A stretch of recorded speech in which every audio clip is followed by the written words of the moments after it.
ni ọ̀rọ̀ náà ṣe ní ìbànújẹ́ gidi tí wọ́n sì tún bá gbajúgbajà olórin ẹ̀mí mọ́túngbà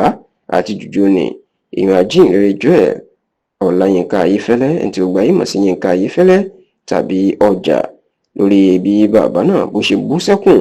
lọ́jọ́ Ẹtì tí í ṣe ọjọ́ Friday ọ̀sẹ̀ tó kọjá èyí tí í ṣe ọjọ́ 12 nínú oṣù 12 ọdún 2025 the 12th of December 2025 nígbà tí Yínká Ayéfẹ́lẹ́ tó bú sẹ́kùn nínú ilé ẹ̀ lórí ìpèníjẹ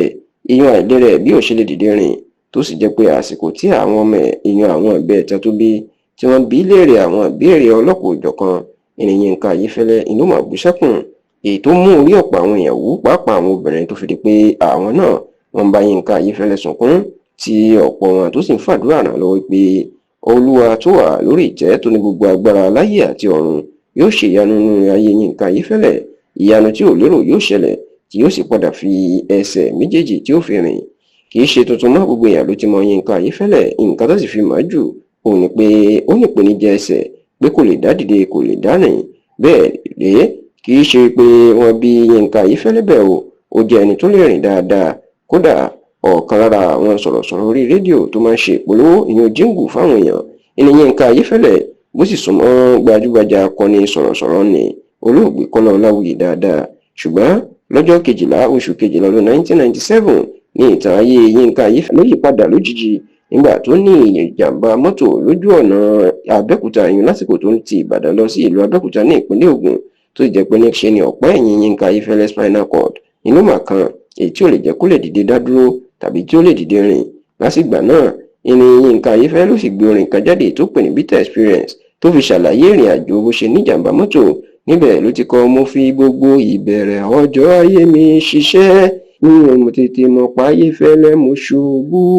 ìgbà mo ṣe ṣubú tán ijó àjùmọ̀jó ó wá díjó èmi nìkan ṣoṣo. What a bitter experience. Gbogbo àwọn tó bá ti gbẹ́jú dáadáa nígbà náà wọn yóò gbọ́ orin tó ní ìlú títì orin ló sì sọ Yínká Ayéfẹ́lẹ́ di gbajúgbajà èèyàn láwùjọ nígbà tó ṣe bitter experience ìyẹn tó gbé mi jáde sweet experience ìyẹn ìrírí tó ti dùn nínú ìyẹn pé ńgbà táyé ẹ̀ ti yàtọ̀ ìgbà náà ló sì kọ ìgbà mo ṣubú tí n kò lè dìde tí ìbànújẹ́ gorí ẹ̀mí mi Ọlọ́run ìwọ ló pè mí wá ságbo ayọ̀ Olúwa ṣeun tó fèrè síṣẹ́ mi. Gbogbo àwọn tó bá ti gbẹ́jú dáadáa ńgbà náà wọn yóò rántí bí orin ọ̀hún bó ṣe mẹ́rẹ̀ Yorùbá títì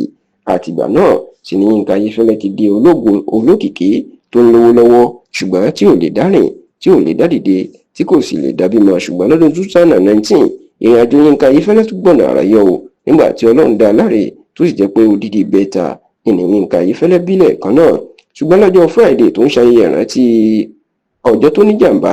ènìyàn Yínká Ayéfẹ́lẹ́ gbé sórí ẹ̀rọ ayélujára rẹ̀ páwọn ọmọ àbẹ́ẹ̀ta tó bí wọ́n máa ń béèrè pé kí ló dé tóun ò lè dárìn bẹ́ẹ̀ ló lóun ṣàlàyé fún wọn tó sì nígbà tó dé àárín kan òun bú sẹ́kùn tóun sunkún gidigidi ṣùgbọ́n tó lóun gba Ọlọ́run gbọ́ òun sì ń gbàdúrà pé kí ìyanu ṣẹlẹ̀ kóun tó lè fẹsẹ̀ àwọn padà rìn tó sì jẹ́ pé ọ̀rọ̀ tí Yínká Ayéfẹ́lẹ́ kọ ẹ̀ ni ló ṣe ọ̀pọ̀ èèyàn láàánú tó bà wọ́n nínú jẹ́ tó sì ń gbàdúrà fún mi pé lágbára lọ́wọ́ Olúwa yóò kúkú dìde yóò sì padà tó fi ẹsẹ̀